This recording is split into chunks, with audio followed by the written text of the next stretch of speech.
Hello everybody, my name is Valerie Pierce and I'm the Retail Marketing Director at Sourcebooks. Before I start on my books, I have to say a huge thank you to Carol Fitzgerald. She has done it again. She has wrangled all of us publishers together so that we can talk about our most discussable books for summer and fall. So huge thank you to Carol and Austin at the Book Reporter. Thank you so much for everything that you do. You guys make it look easy, but I think we all know it's not quite as easy as it looks. All right, so let's jump in. My first book is All the Little Hopes by Leah Weiss. Leah Weiss's previous book was If the Creek Don't Rise, which was an Indie Next pick and a Library Reads pick. And the bar was pretty high for Leah when I picked this book up, and she absolutely astounded me with this one. It was absolutely incredible. So I would say, if you want to know what it's like, it's basically if you take Summer of My German Soldier, Stand By Me, and Nancy Drew, and you throw them in a blender and you whip them all up into a smoothie. That's All the Little Hopes. So the book starts off in a small town in North Carolina during World War II on a honeybee farm. And something I didn't know was that during World War II, the government used beeswax to help keep everything waterproof for the military. So the military has come to this family that has two teenage girls, about 13 years old, and told them, we will provide workers for you, we'll provide extra money if you give us all this beeswax. So one of the things they do to help them out is they send a bunch of German POWs to this little farm in this little town. And as you can imagine, during this time period, that was incredibly difficult for the townspeople. There were a lot of tensions, and it gets even worse when three men suddenly disappear. And these two teenage girls, 13-year-olds, decide, they love Nancy Drew, so they are going to figure out what happened to these three men. And this is just a really great coming-of-age story. And I want to read really quickly a review from one of my favorite Southern fiction authors, Wiley Cash, who is also a really huge fan of this book. He says that it's both a deep dive into the life of North Carolina town during World War II and a national portrait of an era with all its attendant glories and pains. I love this coming-of-age novel. Lucy Brown and Ellie Burt Tucker will break your heart, but Leah Weiss's beautiful writing will sew it back together. So this is All the Little Hopes, and it's coming out in July in trade paper. Next is The Last Mona Lisa by Jonathan Santlofer. This is one I'm a little bit obsessed with right now. I love historical fiction that takes a piece of history that's a little murky, that's like a puzzle missing a couple pieces, and a historical fiction work that fills in those puzzle pieces for us. And that's exactly what The Last Mona Lisa did.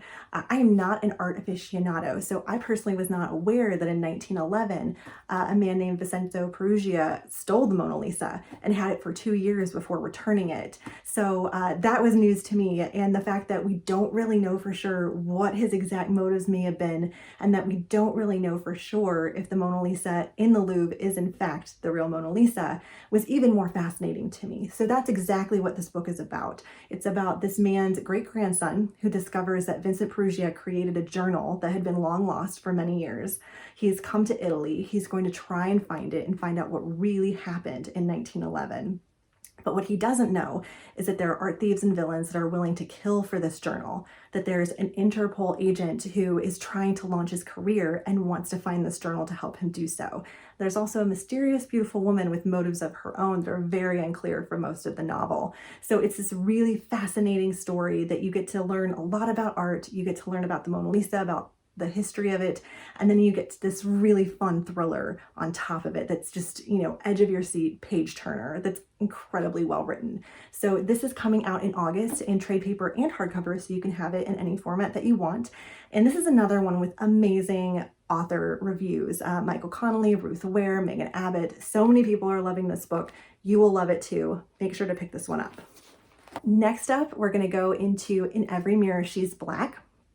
This is the quintessential book club book for the fall. It is heavily layered, it is fascinating, it is extraordinarily well written, and I'm going to read really fast another review for this book. It's by Taylor Jenkins Reid, who wrote Daisy Jones and the Six. She put, In Every Mirror She's Black is a wise and complicated exploration of the lives of 3 Black women in America and Sweden. Lola Aiken-Maid Akerstrom offers a sharply written story with messy, deeply moving characters, raising brutal questions that will stick with you long after you've turned the last page. So this book focuses on three very different Black women. One is an executive, one is a former model, and one is a Somali refugee, who are all interconnected really because of this wealthy white man in Sweden. They don't necessarily know each other at the beginning, but eventually their lives do intersect. Devastating is a word I would use for this novel. It really showcases how these women are struggling against a system that doesn't want to give them the credit or the success that they deserve and that they earn. And again, this is just one of those heavily layered books that everyone is going to be discussing in the fall. So make sure to pick this one up. It's coming out in September in hardcover.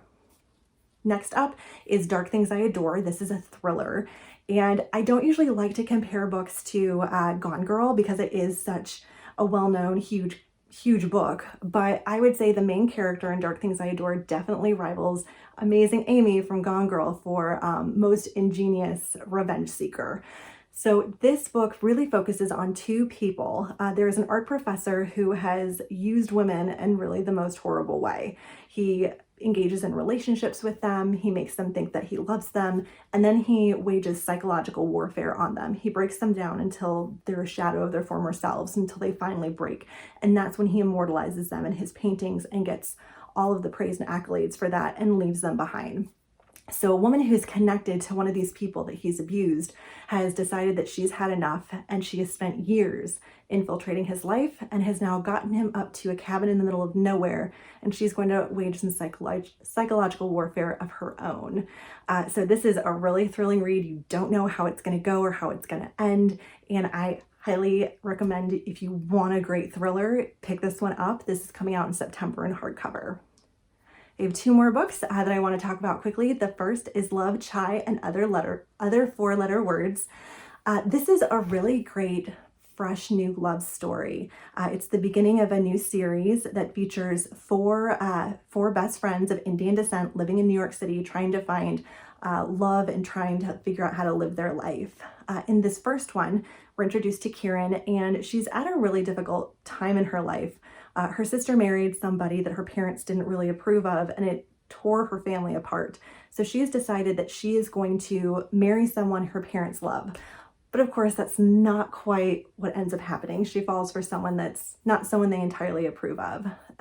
So that book is coming out in October in trade paper. And last but not least, I have very little time left, is The Vanishing Days by Susanna Kearsley. If you've not read a Susanna Kearsley, you have to go read her. It is a companion to The Winter Sea. You don't have to read them in succession. You can read them as standalones, but she is one of the most beautiful writers. If you love books about Scotland, if you want to feel like you are actually in Scotland right now, go read a Susanna Kearsley book. That is The Vanishing Days, and is coming out in October. Thank you guys so much. I hope you enjoy the rest of the presentations, and I hope I get to hear from all of you soon about which books you're most excited about. Thank you, and have a great weekend. Hope you enjoyed this publisher presentation. If you'd like to see more book group speed dating, follow the link in the description and find more on readinggroupguides.com.